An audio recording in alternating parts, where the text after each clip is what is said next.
I got something really cool to show you. Come on, let's go.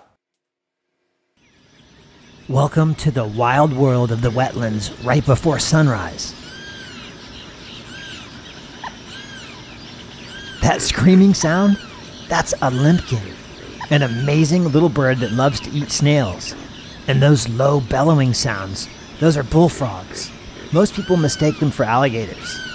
And speaking of alligators, you have to be very careful out here first thing in the morning because, well, there are giant dinosaurs slithering around in the early morning light. Let's make room for this beast and wait for the sun to burn off some of this fog. That's much better. The sun has burned off all of the fog, and now I can show you why we came here so early in the morning. We came here to see this. A baby Sandhill Crane. Look at this little cutie hiding in the tall grass. And here's its sibling just off to the left. 2 of them. And of course, Mom and Dad, they're here as well. And these little chicks are only about 5 days old. They still don't have enough fat to keep them warm in the early morning light. Look at them shivering. There's only one way to fix that. How about a nice, big fat, mud-covered bug full of protein? Perfect. Let's get some shots. And it looks like bugs are on the menu for breakfast. I think Timon and Pumbaa would fit in quite well here at the wetlands. Oh, it looks like worms are on the menu too. Yummy. It's a tough life for these little birds, and not because they have to eat bugs and worms. They're pretty small, and small fuzzy creatures like them are on the menu too. Our early morning alligator is still cruising the waters looking for something to eat, and it wouldn't think twice about taking both of these little birds. And by the way, baby sandhill cranes are called colts because they have such long, skinny legs, just like baby horses. And this one looks like it's doing some nice early morning bird yoga. Thankfully, these colts have 2 parents who are constantly watching out for their safety because both of these little babies have a big world full of new things to see and new challenges to overcome, such as trying to figure out how to get to that old piece of vegetation that is obviously taunting this poor little colt. One of the colts decides to take the easy way out and goes for the lower piece of vegetation, while the other one, it decides to climb a small hill of grass, thinking it can get a nice running leap, but realizes in mid-run that it has wings. I can fly! I can fly! Or not. Gravity is a little too strong at the moment, so a nice preening session seems like the better choice. Don't forget to get under that tiny little nub of a wing, and you might as well check the back side of that wing too. You wouldn't want to miss that. It is also a good time to discuss the important topics of the day, such as who's taller, why Mom and Dad keep feeding us bugs, and who's this guy taking our picture. And this early morning photo shoot wouldn't be complete without some cute snuggling. This is one pair of siblings that seems to be getting along just fine. And all of this early morning activity has made one of the colts very tired. An early morning nap is long overdue. A belly full of worms and bugs mixed with that nice warm sunshine makes sleeping so much easier.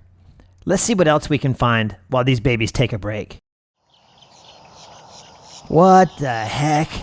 I have never seen these 2 birds within a meter of each other, so seeing them standing this close and interacting is very unusual. The bird in the back is a purple Gallinule. Talk about colorful. That bird looks like it was just painted by a master artist. And look at the crazy iridescent colors on the bird in the front. That is a Glossy Ibis, yet another bird covered in amazing color, but the colors change according to the angle of light. Let's see what else we can find. What's this? Ah, a smaller alligator who has the right idea. A nice siesta in the sun. And look at the teeth on this gator.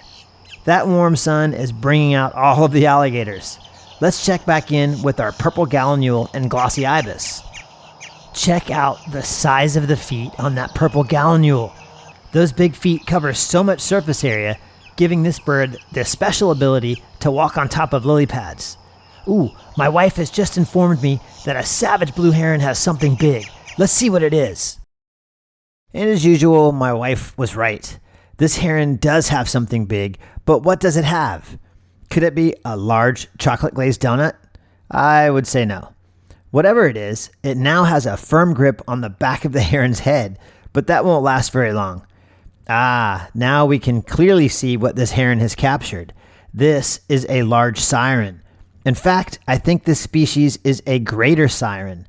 Sirens are the largest amphibians in the United States, and this one can grow as large as 1 meter or 3 feet.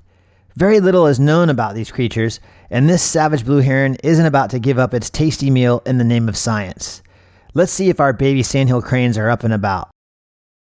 Yep, it looks like nap time is over, and that can only mean one thing. Time to stretch those wings out and start looking for more food. Even at 5 days old, this little colt has learned how to probe the ground in search of food. But why waste time searching for food when mom and dad keep providing tasty snacks? What's on the menu now? This morsel of food doesn't look like a bug or a worm. Oh, those are frog legs, a true Florida delicacy that can be found on the menu of many Florida restaurants. Not my favorite food, and apparently not this colt's favorite food either.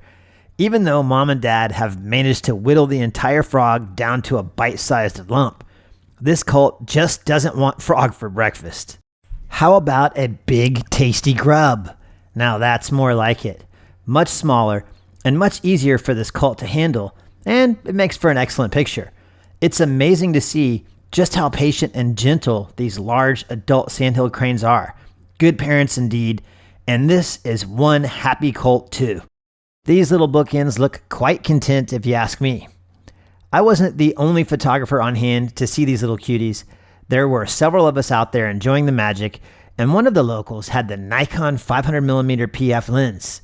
He asked me if I wanted to give it a spin. Of course. He handed me his D500, I put my memory card in, and took a few shots. By the way, thanks Michael for letting me use your rig to capture these next 3 shots. Not only are these shots taken with the new Nikon 500 PF, there was also a Nikon 1.4 teleconverter on the lens, and these images are crazy sharp. I'm not sure how Nikon did it, but they managed to squeeze a lot of magic into a very small, very light, brilliant 500mm prime lens. I didn't want to give it back, but I did so reluctantly, and when I got home, I immediately contacted my friends at B&H and placed an order for the lens. And my last shot of these little cuties was back to my faithful D850 and my big, heavy 500 f4. I think the 500 PF will be a welcomed addition to my D500. I can't wait to give it a spin. It's always great spending time with sandhill cranes, both the adults and the chicks. Just tons of fun to watch. Those chicks are so full of life.